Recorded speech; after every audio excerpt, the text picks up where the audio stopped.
Gloria a Dios. Queridos hermanos, vamos a estar abriendo nuestra Biblia. Recording in progress. En esta oportunidad, entonces, abriremos nuestras Biblias en el libro de Romanos, capítulo 2, desde el versículo 17 en adelante.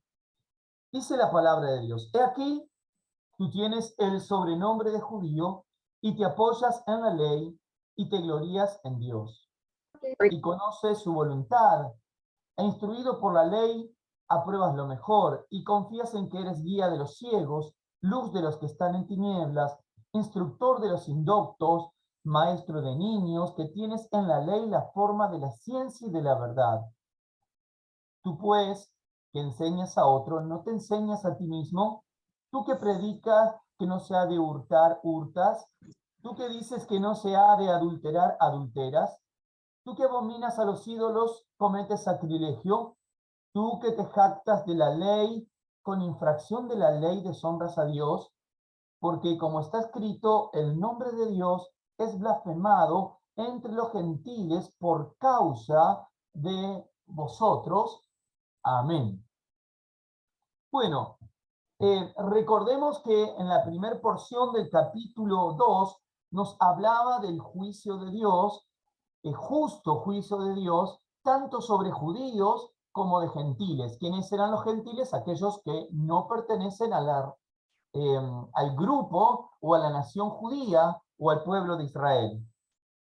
Un justo juicio de Dios por la conciencia que está implantada en todo ser humano. Pero aquí hay una parte específica del capítulo 2 de Romanos que hace referencia al pueblo judío, aquellos a quienes Dios los había elegido para dictarles, para mostrarles la ley, las sagradas escrituras, y que desde el pueblo de Israel se diera a conocer la voluntad de Dios o la ley de Dios hacia otras naciones. Pero ¿qué sucede con esto? Fíjense que comienza el versículo 17 diciendo: tú tienes el sobrenombre de judío y te apoyas en la ley y te glorías en Dios. Bueno, está hablando de cierta arrogancia que tiene el pueblo de Israel o el pueblo judío con respecto a que ellos fueron los depositarios de la ley de Dios. Por eso empieza a decir: y conoce su voluntad, e instruido por la ley apruebas lo mejor, y confías en que eres guía de los ciegos, luz de los que están en tinieblas, instructor de los indoctos, maestro de niño, que tienes en la ley de las formas de la ciencia y de la verdad. Todo esto y que está hablando el Espíritu Santo está haciendo ver cuál era el nivel de arrogancia que tenía el pueblo de Israel o el pueblo judío con respecto al conocimiento de la verdad, al conocimiento de los mandamientos de Dios, de lo que estaba bien, lo que estaba mal, y por este motivo ellos se creían superiores a los demás y tenedores de esta palabra como un medio para estar cerca de Dios, no así los demás. Vamos a ver aquí un listado de estas características, ¿verdad? Te apoyas en la ley, te glorías en Dios, conoces su voluntad, estás instruido en la ley, confías en que eres guía de ciegos, pero de repente cambia este relato y en el versículo 21 dice claramente: tú pues que enseñas a otros, ¿no te enseñas a ti mismo? Tú que predicas que no se ha de hurtar o robar, ¿robas? Tú que dices que no se ha de adulterar, ¿adulteras? Tú que abominas de los ídolos, ¿cometes sacrilegio? Tú que te jactas de la ley, con infracción de la ley deshonras a Dios. ¿Qué está diciendo aquí o qué está exponiendo el apóstol Pablo? a los judíos. Está diciendo, ninguno de ustedes, por ser parte del pueblo depositario de la ley de Dios, ha cumplido la ley de Dios.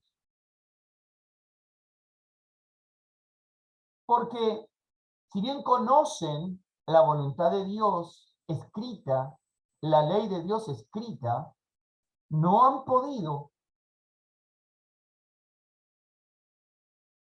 no han tenido la capacidad además para poder cumplir con la ley. Y además, el versículo 24 dice, porque como está escrito, esto está en Isaías 52:5, el nombre de Dios es blasfemado entre los gentiles por causa de vosotros. Claro, ¿cómo es posible? Ustedes que se jactan de conocer a Dios, de conocer su voluntad, de conocer la palabra de Dios, y cometen pecados atroces, se van detrás de la idolatría, cometen adulterio, mienten, roban. Eso lo está exponiendo específicamente al pueblo judío. ¿Por qué? Porque ellos de alguna manera se creían superiores a los demás, porque fueron los depositarios, por elección de Dios, de la ley sagrada. Amén. Bien, diciéndolo de esta manera podemos decir, bueno, pero estos judíos qué tremendos, ¿verdad? ¿Cómo van a obrar de esta manera? Sin embargo, queridos hermanos, como toda escritura, toda palabra de Dios es útil para enseñar, para redarguir, para instruirnos a nosotros, esta palabra también nos deja una enseñanza como iglesia. Porque puede ocurrir que nosotros, como creyentes, como hijos de Dios, demos lugar a cierta arrogancia en nuestras vidas, en nuestros corazones, creyéndonos mejores que los demás, porque hemos conocido a Dios. Y nos ponemos en un rol de jueces para decir a veces, decimos, este es una buena persona y va a llegar a Dios rápidamente, este es muy malo, un desastre, se va al infierno de cabeza.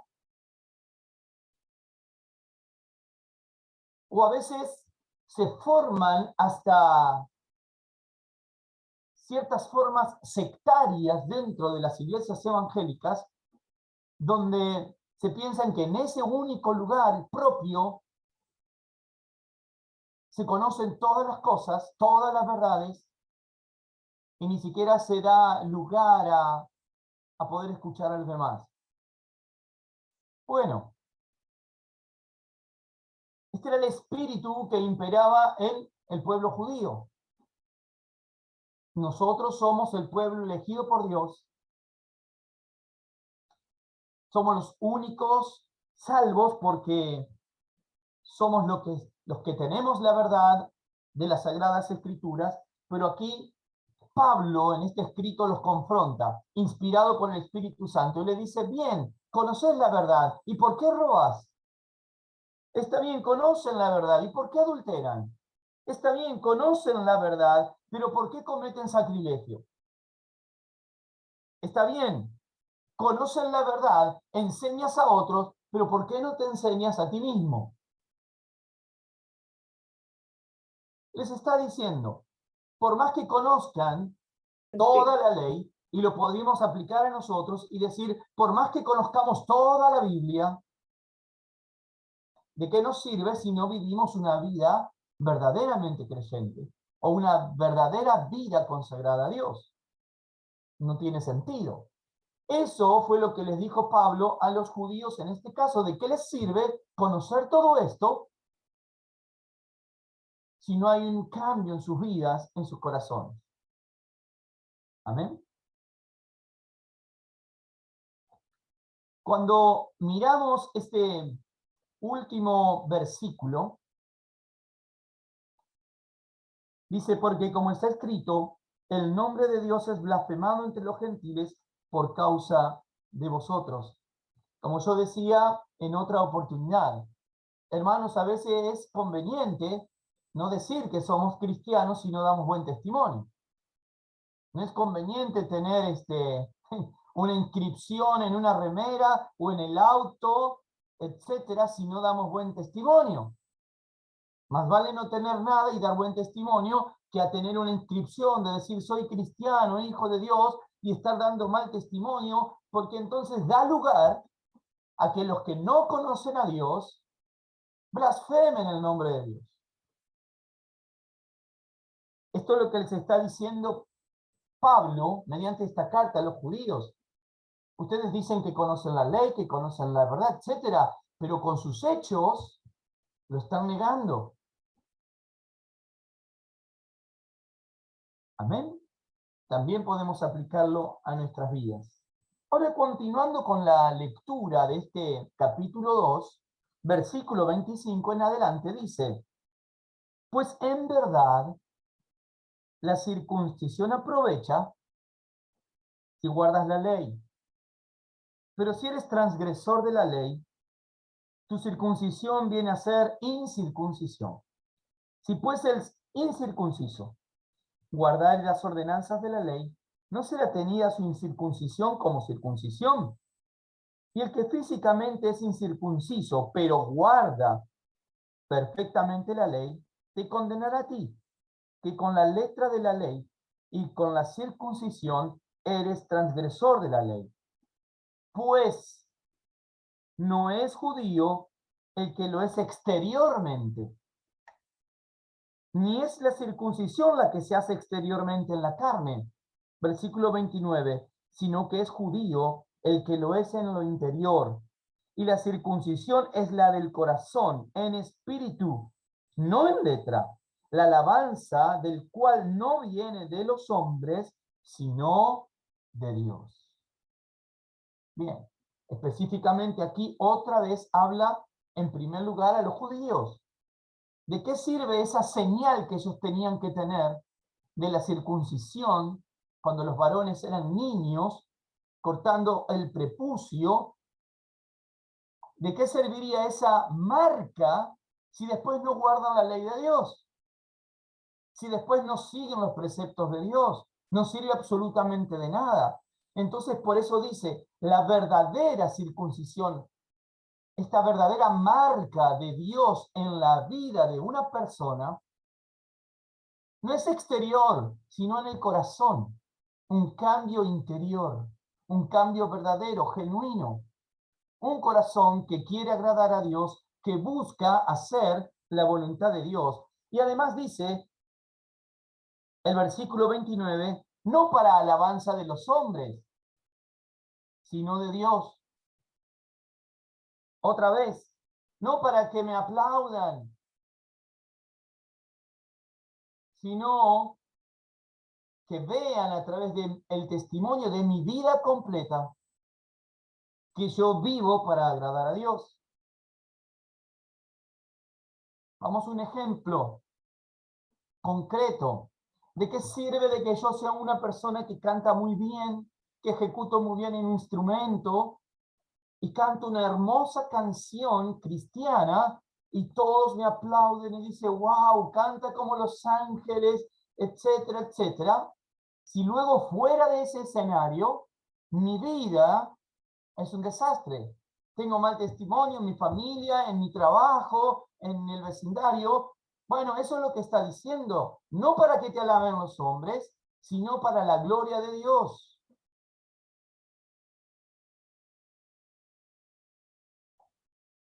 Vamos a leer otro pasaje de las Escrituras que se encuentra en el libro de Colosenses, capítulo 2, versículo 11. Colosenses, ahí de Romanos, un poquito más adelante en el Nuevo Testamento, Colosenses, capítulo 2, versículos 11 al 14.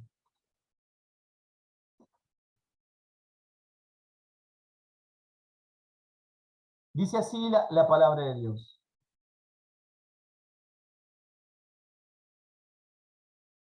En él también fuisteis circuncidados, con circuncisión no hecha a mano,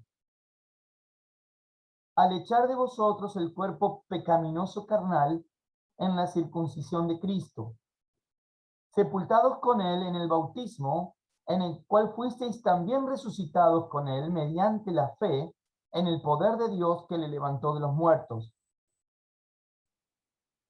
Y a vosotros, estando muertos en pecados y en la incircuncisión de vuestra carne, os dio vida juntamente con él, perdonándoos todos los pecados. Versículo 14, anulando el acta de los decretos que había contra nosotros, que nos era contraria, quitándola del medio y clavándola en la cruz. Y despojando a los principados y a las potestades, los exhibió públicamente, triunfando sobre ellos en la cruz. Amén. Bueno, ¿qué vemos aquí? Que la circuncisión real, genuina, verdadera, tiene que ver con Cristo, con lo que Él hizo en nosotros, por nosotros, muriendo en la cruz y perdonando nuestros pecados. Maravilloso este versículo 14, si no lo tiene anotado en su Biblia, anótelo, y dice versículo 14, anulando el acta de los decretos que había contra nosotros. Quiere decir, todo aquello que había contra nosotros, con justa razón por nuestros pecados, todo aquello que nos era contrario, fue anulado, quitándola, dice, de en medio y clavándola en la cruz. ¿Qué está diciendo? Que nuestros pecados fueron perdonados por Cristo cuando murió en la cruz. La crucifixión de Cristo hizo posible que nosotros seamos perdonados y el acta que estaba en nuestra contra ahora no tiene más efecto, está anulada. No quiere decir que no éramos culpables, fíjese la diferencia. Éramos culpables y teníamos un acta con todos nuestros pecados en nuestra contra. Ahora esa acta dice anulada por el sacrificio de Cristo en la cruz. Pecadores perdonados. Éramos de las tinieblas y fuimos trasladados a la luz por Cristo Jesús. ¿Cuántos dicen amén?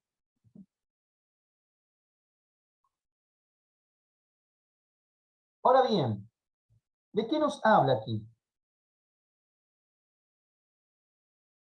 Está hablando de algo hecho en el corazón. Está hablando de algo hecho en el espíritu. Y nos habla de una fe genuina, donde el Espíritu Santo operó en nuestro corazón para que tengamos la capacidad de creer en el sacrificio expiatorio de Cristo. Ese sacrificio que nos libra de nuestro pecado y de nuestra culpa. Generalmente el ser humano, para poder alcanzar el cielo o para poder alcanzar el favor de Dios, hace una pregunta recurrente. Y la pregunta es la siguiente: ¿qué tengo que hacer? ¿Qué debo hacer? ¿Verdad? Hasta incluso podemos encontrar alguna expresión así en las Escrituras. ¿Qué tengo que hacer? ¿Qué debo hacer? Bueno, entonces muchas religiones falsas te dicen tenés que hacer esto, aquello, lo otro y tantas otras cosas más para poder alcanzar el favor de Dios, para poder alcanzar la salvación. Vemos algunos que imponen largas caminatas, otros que imponen sacrificios, como algunas sectas de animales y hasta de seres humanos. Otros imponen sacrificios económicos o monetarios. Como escuché alguna vez diciendo, bueno, depende de tu enfermedad, si querés ser sanado, Dios te puede sanar, pero tenés que tener en cuenta este rango de precios. Si es solo un dolor de cabeza, te sale tanto. Si es otra cosa, te vale más. Y si estamos hablando de una enfermedad ya incurable, bueno, tenés que poner bastante dinero para que Dios te sane. ¿Por qué? Porque el mundo pregunta, ¿qué tengo que hacer? Y entonces las religiones falsas dan algunas respuestas también falsas, dando un listado de cosas que hay que hacer. Cuando en realidad, para alcanzar el favor de Dios, para alcanzar el ser parte del reino de Dios, no se trata de lo que yo hago, sino de lo que ya hizo Jesús. No se trata de lo que yo puedo hacer, sino de lo que Cristo pudo hacer. Entonces, si queremos tener alguna pregunta, la correcta no sería ¿qué tengo que hacer? La correcta sería ¿quién tengo que ser? ¿Quién debo ser? Bueno, debo ser un hijo de Dios. Debo ser un pecador que recibí el perdón de Cristo. Amén. Porque si decimos, bueno, para alcanzar el favor de Dios, tengo que hacer toda esta lista de cosas, estamos bajo la ley nuevamente. Y la salvación que nos habla y que vamos a ir cada vez más profundizando en el libro de Romanos es por fe y es por gracia. Tiene que ver con la transformación que realiza el Espíritu Santo en nuestras vidas y nos transforma en una nueva creación, en un nuevo ser. Por eso digo, la pregunta correcta no es qué tengo que hacer, sino quién tengo que ser. Debo ser una nueva criatura. Luego, como consecuencia de que el Espíritu Santo ha obrado en mi vida, en mi corazón, en mi ser, va a cambiar mi manera de vivir. Va a ir siendo transformada según la voluntad y el propósito de Dios, según la obra del Espíritu Santo en mi vida. Por eso, queridos hermanos, si alguien le pregunta, ¿qué tengo que hacer? Bueno, a veces erróneamente le decimos, no, y tenés que ir a la iglesia. Es un error. O le decimos, ¿y qué tengo que hacer? Y tenés que tratar de empezar a portarte bien, tenés que dejar de hacer esto, aquello, lo otro. Error. Volvemos a poner, como diríamos, el carro delante del caballo. ¿Verdad? Entonces eso no funciona. La respuesta es, tenés que ser transformado por el Espíritu Santo. Porque el Espíritu Santo es el que hace la obra. Nosotros le vamos a contar de la necesidad de que sean transformadas esas personas. Entonces, cuando nos encontramos con alguien que no tiene a Cristo, y dice, ¿qué tengo que hacer? Tenés que conocer a Cristo y Él va a transformar tu corazón. Como una persona alguna vez me dijo, no, pero para ir a la iglesia no, porque tengo que dejar de hacer esto, aquello, lo otro, y me empezó a nombrar un montón de cosas. Y digo, ¿y quién te dijo que tenés que dejar de hacer todo eso? Y no, pero si tengo que ir a la iglesia, tengo que portarme bien. ¿Y quién dijo que tenés que portarte bien? La respuesta es otra, es acércate a Cristo y tu vida va a cambiar y tus actitudes van a cambiar. No vas a querer portarte mal. No vas a desear querer hacer todo eso que hacías antes. Es distinto.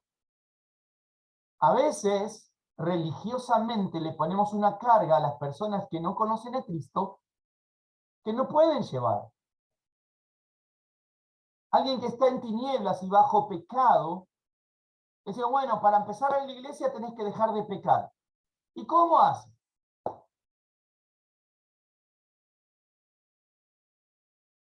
¿Verdad? No. es la obra del Espíritu Santo que va a actuar en su corazón, en su espíritu, en su mente, y que va a hacer posible una vida progresivamente consagrada a Dios. Bueno, espero que digan amén.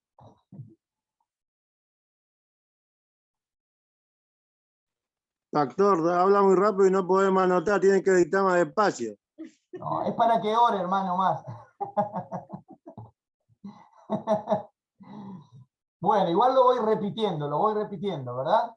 Es importante, más que nada de esto que estuvimos hablando, este concepto, que no se trata del listado de cosas que tenga que hacer, sino que se trata de la obra del Espíritu Santo en mi vida y que me transforma. Amén.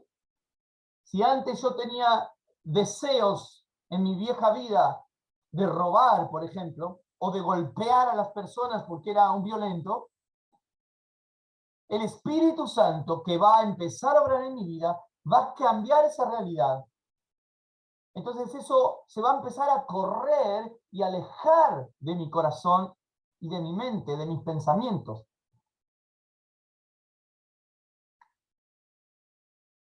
Amén. Entonces, amén, hermano. Ahora sí. Entonces, queridos hermanos, teniendo en cuenta esto que hablamos recién, avanzamos un poquito más adelante. Dice capítulo 3, versículo 1. Pastor, perdón, ¿puedo hacer un paréntesis? A ver.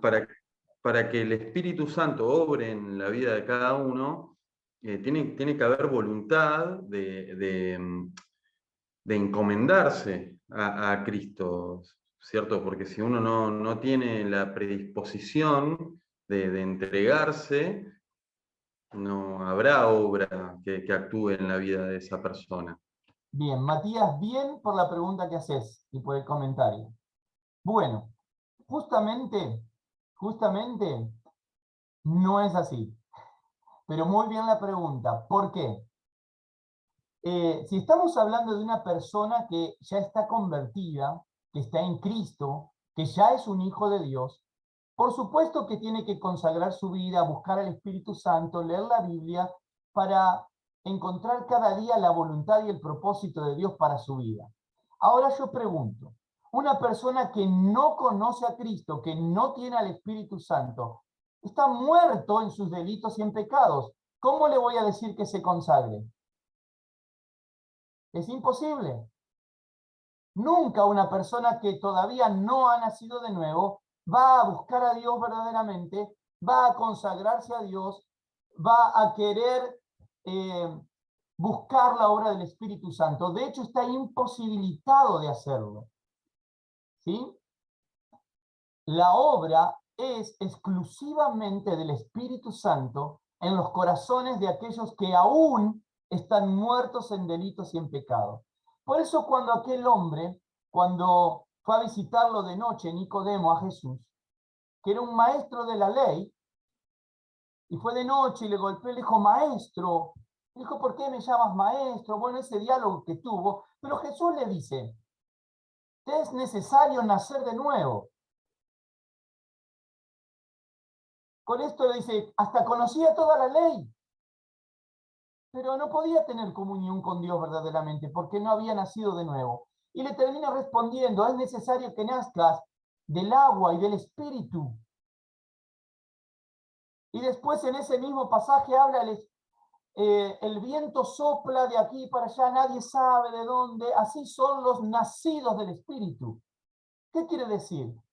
El que está en tinieblas y que de repente nace de nuevo es por el soplo del Espíritu Santo en un momento determinado de la vida de una persona. Por más duro y muerto que esté ese corazón, cuando el Espíritu Santo sopla y toca esa vida, le da una nueva creación en su corazón. Y a partir de ahí, sí, va a buscar el propósito de Dios, va a buscar la voluntad de Dios, va a buscar consagrarse al Señor, y de hecho lo debemos hacer, Y cuanto más lo hacemos, más escuchamos la voz del Espíritu Santo y nos vamos a meter en menos problemas. Ya cuando hemos nacido de nuevo. Pero si todavía no ocurrió, la obra plena 100% es del Espíritu Santo. Matías, pude responder tu pregunta. Si no, háblame. Sí, creo haber entendido. Es el Espíritu Santo quien acciona primeramente sobre la vida de una persona no creyente que la hace rectificar, ¿no? Sí, hace que nazca de nuevo. Para Dios ahora. Entonces una persona que tiene fe, una persona que... ¿Por qué digo que tiene fe? Porque la fe, ¿de dónde proviene? Del Espíritu. Exactamente, de Dios. Porque por ahí alguno puede decir, no, porque esa persona tuvo fe, entonces buscó a Dios. No, la fe vino de Dios a esa persona, por eso esa persona busca a Dios. O sea que hay una obra 100% de gracia, es un regalo de Dios sobre una vida que le da la capacidad de creer, le da la capacidad de buscar a Dios, le da deseos de buscar a Dios. Amén.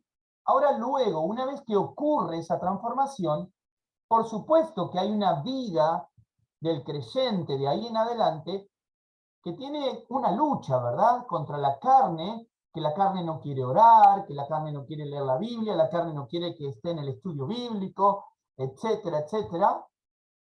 Y nosotros debemos sobreponernos a eso, ¿cómo? Justamente haciendo lo contrario, orando, leyendo la Biblia, estudiando la palabra, etcétera. Pero eso una vez que ya hemos nacido de nuevo. ¿Ven? Seguimos adelante. Capítulo 3, versículo 1. ¿Qué ventaja tiene pues el judío? ¿O de qué aprovecha la circuncisión? Versículo 2 dice, mucho en todas maneras, primero ciertamente que les ha sido confiada la palabra de Dios. Pues ¿qué si alguno de ellos han sido incrédulos? ¿Su incredulidad habrá hecho nula la fidelidad de Dios?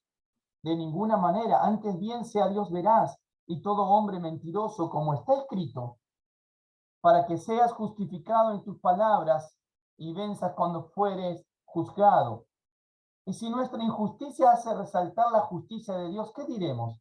¿Será injusto Dios que da castigo? Hablo como hombre, dice Pablo. En ninguna manera.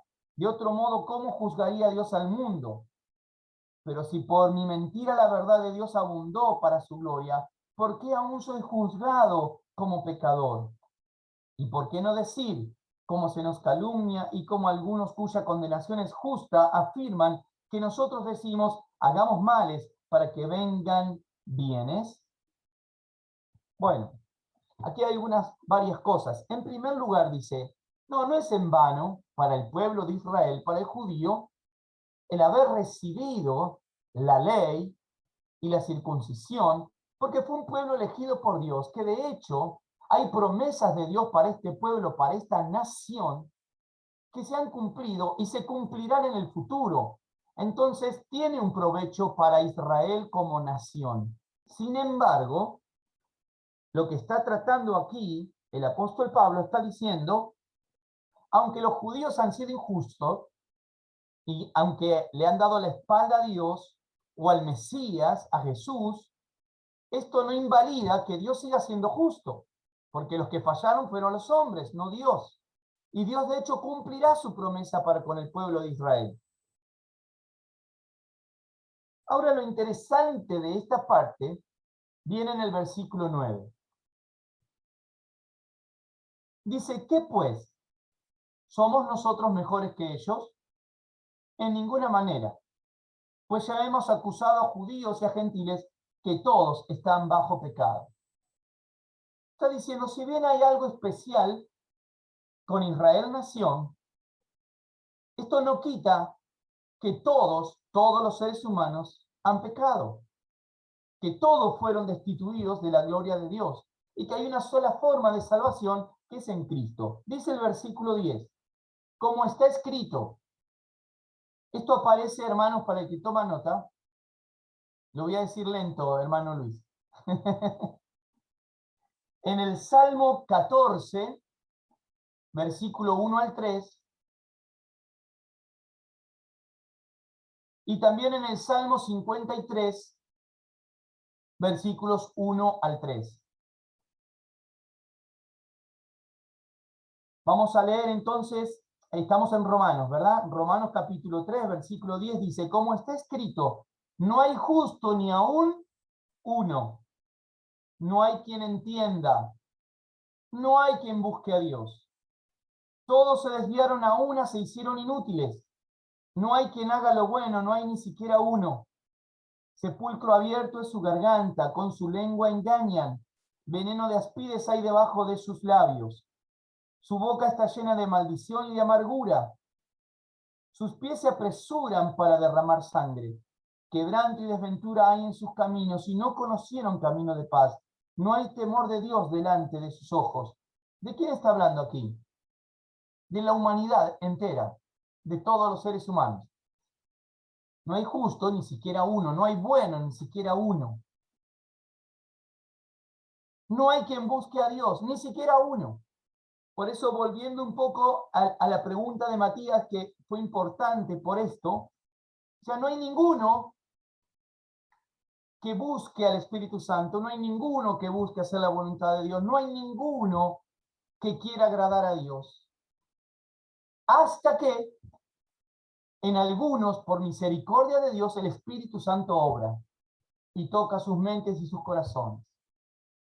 Y los hace una nueva criatura que ahora sí busca a Dios, que ahora sí quiere amar su palabra, que ahora encuentra en la Biblia, en la palabra de Dios, un refugio, encuentra palabras de bendición. Dice el versículo 19 luego, pero sabemos que todo lo que la ley dice, lo dice a los que están bajo la ley, para que toda boca se cierre y todo el mundo quede bajo el juicio de Dios. Ya que por las obras de la ley, ningún ser humano será justificado delante de él, porque por medio de la ley es el conocimiento del pecado. Todo aquel que quiera agradar a Dios, siguiendo unas reglas, siguiendo una ley, no lo logrará jamás. Es imposible. Pero vamos a ver algún versículo que nos trae más luz a esto y dice, no es ni el que corre ni del que quiere, sino del que Dios tiene misericordia. Por eso no se trata de seguir unos pasos o seguir un reglamento para agradar a Dios o buscar a Dios, sino se trata de la misericordia de Dios que obra en un hombre o en una mujer que son pecadores. Se trata de eso. Por eso dice, ya que por las obras de la ley, ningún ser humano será justificado delante de Dios. Porque ninguno, sinceramente, puede cumplir con toda la ley de Dios. Ninguno. Hubo solamente uno, que fue Jesús, por eso Él murió en nuestro lugar. Por eso Él tomó nuestro lugar. Porque Él es santo. Porque Él no pecó. Y por eso la muerte no lo pudo retener. Él dijo, yo pongo mi vida y la vuelvo a tomar porque es sin pecado. Ahora, este versículo importante dice, termina diciendo, porque por medio de la ley es el conocimiento del pecado. Ahí está la utilidad de la ley. ¿Y qué utilidad? Y termino condenado. Porque cuando miro la ley de Dios, veo que por mis propios medios yo no lo puedo cumplir. Yo no puedo 100% cumplir con los requerimientos de la ley. Entonces aquí es donde obra la gracia de Dios en Cristo Jesús, que Cristo cumplió con toda la ley y Él fue mi sustituto, tomó mi lugar. Y para terminar esta parte, cierro con con un relato, una ilustración que tiene que ver con esto, ¿no? Lo usé alguna vez en un mensaje también, de personas que hipotéticamente llegaban a las puertas del cielo y decían, bueno, tenés que tener cierto peso de santidad para entrar al lugar. Y había en la fila personas y el primero estaba y hablaba con el otro. ¿Vieron como cuando vamos ahí a la fila del banco a pagar algo nos ponemos a charlar con el que está delante, está atrás? Y bueno, a veces comentamos, no, me vino esto, me vino lo otro. Bueno, acá estaban estos ahí y dice, no, yo les ayudaba a los huérfanos, yo una vez al año hacía esto y lo otro, así que seguro cuando suba esa balanza voy a dar con el peso requerido para entrar al cielo. Bueno, subió a la balanza y lamentablemente no alcanzó, no pudo entrar. Va el segundo y él estaba contando, no, porque la verdad que yo vendí todo lo que tenía y le di a los pobres, y además siempre ayudaba a mis vecinos, ayudaba a los ancianos, los visitaba, así que seguro que yo voy a subir a la balanza y voy a dar con el peso exacto. Bueno, sube la balanza y lamentablemente no le alcanzó. Y así fueron pasando varios, y había uno allí más rezagado atrás y que estaba temblando en el lugar donde estaba. Decía, la verdad que yo no he sido muy bueno, he fallado en un montón de cosas, yo no merezco el cielo, no debería entrar a este lugar. Y llegó el momento y tuvo que subir a la balanza, y cuando estaba por subir a la balanza, se acerca a alguien llamado Jesús y le dice, yo tomo su lugar. Y subió a la balanza. Y por supuesto que le dio el peso exacto y perfecto. Eso es gracia. Es que Jesús tomó mi lugar. Por eso Jesús murió en la cruz. Él fue expiación para mí. Él murió por mí. Él tomó mi lugar. Entonces, ninguno de nosotros puede entrar al cielo por nuestra propia justicia. Ninguno de nosotros es declarado santo porque somos tan buenos y hacemos todo bien, sino que lo hacemos porque Jesús tomó nuestro lugar. Amén. Amén. Vamos a terminar con estos versículos que continúan de capítulo 3, versículo 21 en adelante dice, pero ahora, 3:21, pero ahora, aparte de la ley, se ha manifestado la justicia de Dios, testificada por la ley y los profetas. Versículo 22, la justicia de Dios por medio de la fe en Jesucristo. Claro, porque no podríamos lograr nosotros justicia por medio de la ley. Imposible. Pero ahora sí logramos justicia por medio de la fe en Jesucristo. ¿Y de qué se trata esto de la fe? De creer que Jesús tomó mi lugar. De creer esto. De aceptar en primer lugar que necesito un sustituto, porque yo no soy bueno, porque yo no soy justo por mí mismo. De creer que sin Jesús no tengo salvación. Que mi única forma de salvación es a través del sacrificio de Cristo. Eso es justicia, porque toda justicia de Dios cayó sobre Cristo en la cruz.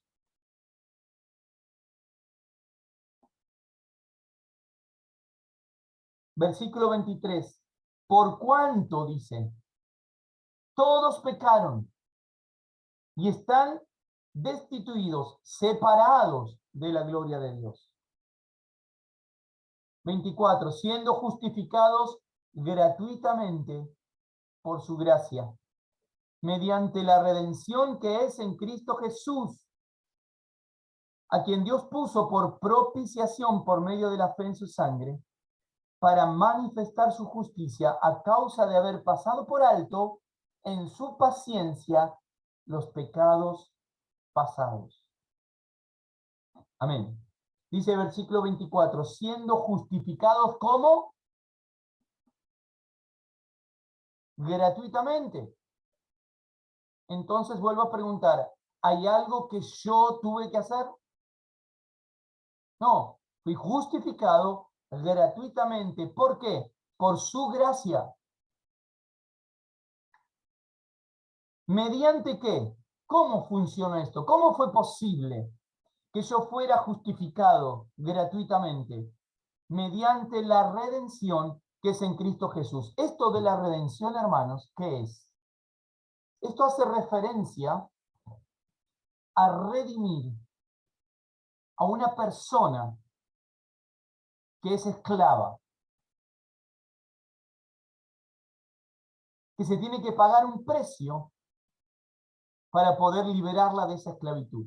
Bueno, nosotros éramos esclavos del pecado, esclavos del reino de las tinieblas, y nuestro destino era el infierno. Y con justa razón, porque éramos pecadores. Ahora, Cristo, a precio de su sangre derramada en la cruz, nos redimió. Quiere decir que nos compró con su sangre. Por eso, a ver,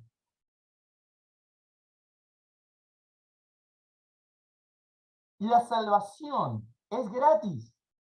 No, es por gracia, pero no gratis, porque sí se pagó un precio. El precio no lo pagué yo, ni lo pagó usted, sino que lo pagó Cristo en la cruz. Él derramó su sangre, pagó el precio para que nosotros seamos, ¿qué? Redimidos. Él pagó un precio alto para que nosotros seamos libres de la condenación del pecado en nuestras vidas.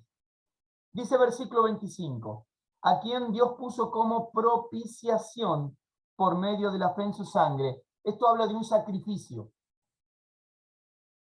Un modelo que aparecía en el Antiguo Testamento. Un sacrificio donde un animal inocente también era sacrificado. Símbolo de lo perfecto que vendría, que sería Cristo. Está diciendo, por medio de la fe en su sangre, para manifestar su justicia a causa de haber pasado por alto en su paciencia los pecados pasados. Y esto hace referencia a la Pascua. Bueno, el mundo piensa que la Pascua son huevos de chocolate. Pero la Pascua hace referencia exclusivamente a un sacrificio por el cual Dios pasó por alto y no hubo muerte. La Pascua judía relata o cuenta la historia bíblica que cuando morían todos los primogénitos en el pueblo o en la nación egipcia, los hijos de Dios mataron un animal y pintaron con la sangre del animal las puertas o los linteles de la puerta, y cuando pasó el ángel matando a los primogénitos, en aquellas puertas que estaban pintadas, ahí no morían los primogénitos. No entraba a esa casa la muerte. Haciendo referencia a eso, es que ahora se menciona que a través del sacrificio de Cristo se pasa por alto nuestros pecados. Somos pecadores, pero se pasa por alto nuestros pecados por el sacrificio de Cristo en la cruz. Versículo 26. Con la mira de manifestar en este tiempo su justicia, a fin de que Él sea el justo. ¿Quién? Cristo. Y el que justifica al que es de la fe de Jesús. Seguimos leyendo. ¿Dónde pues está la jactancia? Versículo 27, importante versículo. ¿Dónde está la jactancia? Queda excluida. ¿Por cuál ley? ¿Por la de las obras? No, sino por la ley de la fe. ¿Qué está diciendo acá? ¿De qué te estás enorgulleciendo? De que porque sos muy bueno, muy buena, y haces todo bien, por eso Dios te eligió y vas a ir al cielo. No, porque no es por obras, dice, es por la fe. Es por gracia en Cristo. Por eso dice, ninguno de nosotros puede estar orgulloso ni jactarse de decir, Dios me eligió porque sabía que yo era bueno o que iba a ser bueno. Al contrario, dice, ¿dónde está la jactancia? Queda excluida. ¿Por cuál ley? ¿La de las obras? No, sino por la ley de la fe.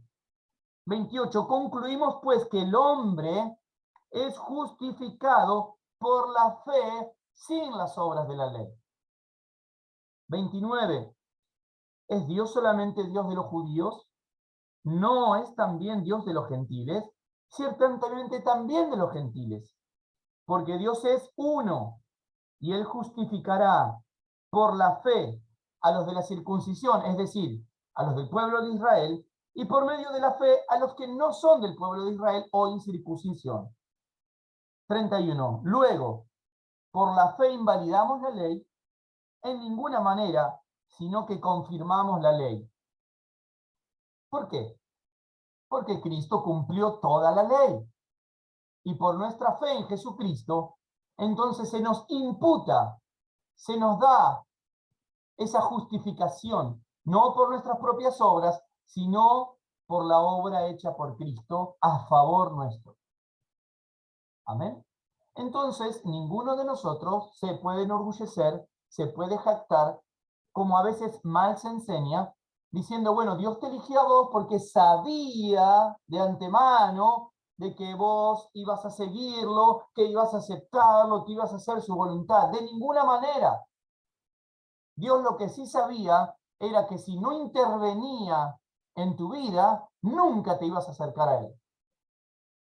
Lo que Dios sí sabía es que ibas a seguir en tu vida de pecaminosidad y que no ibas a buscar la voluntad de Dios. Eso sí sabía Dios. Pero así todo, un día vino a tu vida y a mi vida, el poder del Espíritu Santo transformó mi corazón y el tuyo, por su gracia. Amén. Por eso es una salvación por gracia. No es por obras. Amén. Bueno, si a alguno le herí su orgullo, santo, evangélico o cristiano, no le voy a pedir disculpas, porque es lo que dice la palabra de Dios. No nos jactamos, no nos podemos enorgullecer. Al contrario, la Biblia dice, si hacemos lo bueno, bueno, no estamos haciendo nada de más, estamos haciendo lo que deberíamos hacer. Y punto. Amén. Bueno, queridos hermanos, por hoy no vamos a avanzar más, porque luego vamos a profundizar aún más, capítulo 4 en adelante.